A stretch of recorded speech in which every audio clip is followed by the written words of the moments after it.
Okay, as I was saying, it's helpful to find two different sources to compare in your corroboration that don't necessarily have the exact same background. Two different authors that maybe come from different areas. They're maybe in different social classes, different occupations, different nationalities to compare. So that's why you would start with despite, despite the fact that this source is this kind of person and this source has this experience. They're both giving a truth. They're both showing that this idea is defensible because they both corroborate this idea that there's two different people saying the same thing. So here's an example of what that might look like for this set of documents. Despite the fact that de Vargas is a Native American and Azara is a member of the Spanish elite representing the crown, they both corroborate the idea that Europeans were culturally and perhaps racially superior, and they both clearly viewed the native practices as uncivilized and uncultured. So de Vargas's statement in the document and Azara's statement both show how they were barbaric or heathen or diabolical, I think was one of the words that was used in the documents. So even though one of the guys is a Native American himself, he's talking about how the Europeans, the Christian belief system, and the Christian was the one true faith, and that anything that was of the indigenous tradition was lesser than or suspect. So that's a great way to do that. You want to try to do this process, this corroboration process, at least once per body paragraph. Okay, you don't want to do it. You're not going to have time to do it more than that, but this is a good way to end your body paragraph, right? Or it could also be in the middle of your body paragraph. If you've used two different documents to show an idea, go ahead and corroborate them.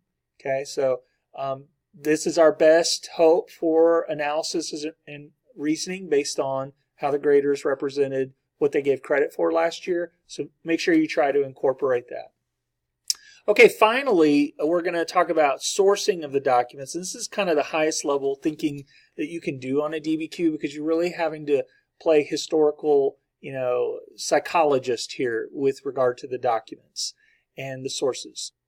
The best advice I can give you in order to achieve or to accomplish this task by looking at the speaker or the occasion or the audience or the purpose of a document is to make sure you're really paying attention to what's in the source line, that little biographical information at the top of a document.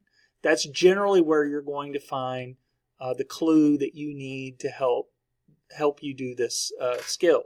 So here's some examples. So you can, as I said, you can earn this point by talking about the speaker's point of view, their particular acorn peg, audience, class, occupation, religion, nationality, political affiliation, education level, or gender. So what is it about their point of view, their particular personal point of view that might influence what they're saying here? So this example from document 7, Azara's opinions about natives and their religious practices reflect his upbringing in a European country that believed its form of Christianity was pure or orthodox. Accordingly, he believed that the form of Christianity practiced by Guarani was not a true religion and sounded dismissive of the efforts of Jesuits to instruct the Indians in the gospel. So he's kind of, looking down his nose. He's, he doesn't respect the indigenous practices. And why is that? It's reflected that in his nationalism, in his cultural determinism, his context of understanding that he was brought up in. So that will give you the credit. That will give you point for point of view analysis because you're talking about part of the acorn peg there. You're talking about nationality. Here's another example. Purpose. What is the intended purpose of the speaker? Generally, when somebody puts pen to paper, they have an idea in mind that they want to accomplish something. They want something to change, or they need help in making something, or they want to make a record of something so that it will achieve their ends. So here's what document 1 says. Like many people accused of idolatry by the Inquisition, Fernandez Nobres's best chance of avoiding harsh punishment may have been to admit all charges and to show repentance of his actions, whether they were real or not. Accordingly, his confession may be more of a reflection of the authorities' fears that contact with Native Americans would lead some people in the colonies to go native. I love that. and abandon their Christian religious beliefs. So there's a reasoning there. There's a purpose there.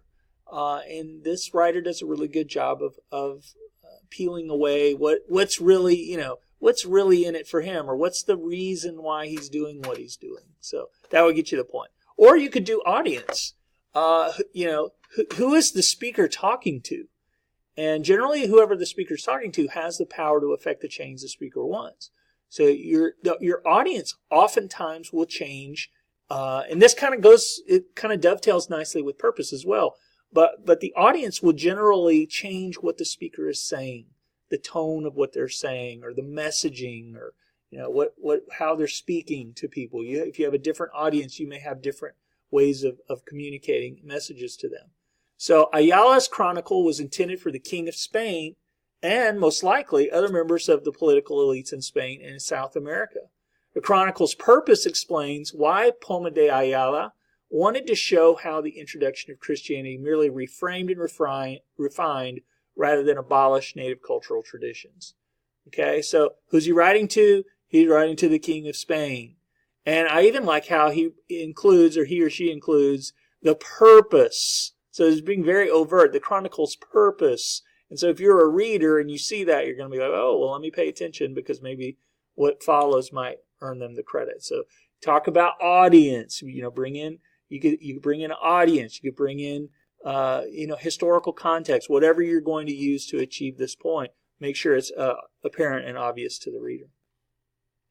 Okay, so putting it all together, when you're developing a paragraph, obviously you want to make sure you start with your topic sentence. I screenshotted an example of one of you who wrote the DBQ at the mock exam. I won't name their name, but they did a pretty good job here.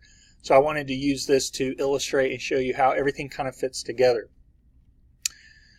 So the person starts with a good topic sentence. This is a solid topic sentence to start with the first body paragraph. It says, in most societies, the extent to which Christianity changed societies was minimal as people continue practicing their religion alongside Christianity.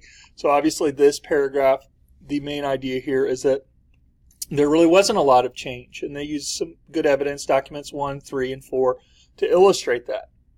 And so the other thing that I really liked about this example is that the writer used a lot of really good transitions. Okay, so following the topic sentence, for example, and then a description and use of the document to support the argument. Another example, good transition. Similarly, good transition. And so they're making sure that they use parenthetical citation for all of their documents.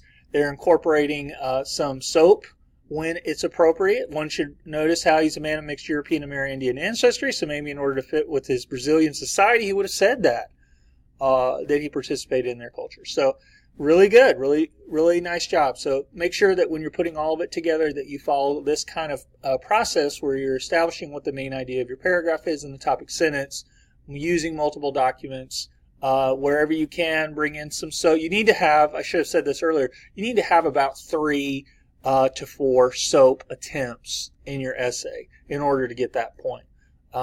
Generally, they will require 3 attempts. Okay, so nice job, whoever you are. And that is it, ladies and gentlemen. I have no doubt that you are going to be successful on this DBQ. The DBQ is probably one of the most important things that you can do to help your grade. If you do a really good job on the DBQ, that takes a lot of pressure off the other writing, particularly the LEQ.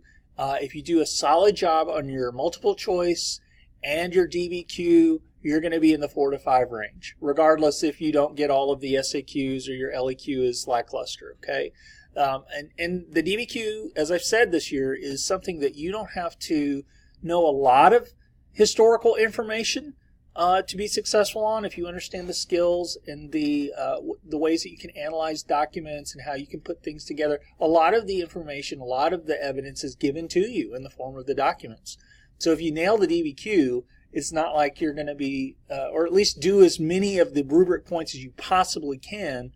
Each point is so important and it counts toward your total average, and it doesn't require, it's not like they're going to call you out and say, okay, well, what is it that you know about Christianity in Latin America? Because a lot of that information is given to you in the documents, or whatever the topic may be, on this year's AP exam. Use those documents.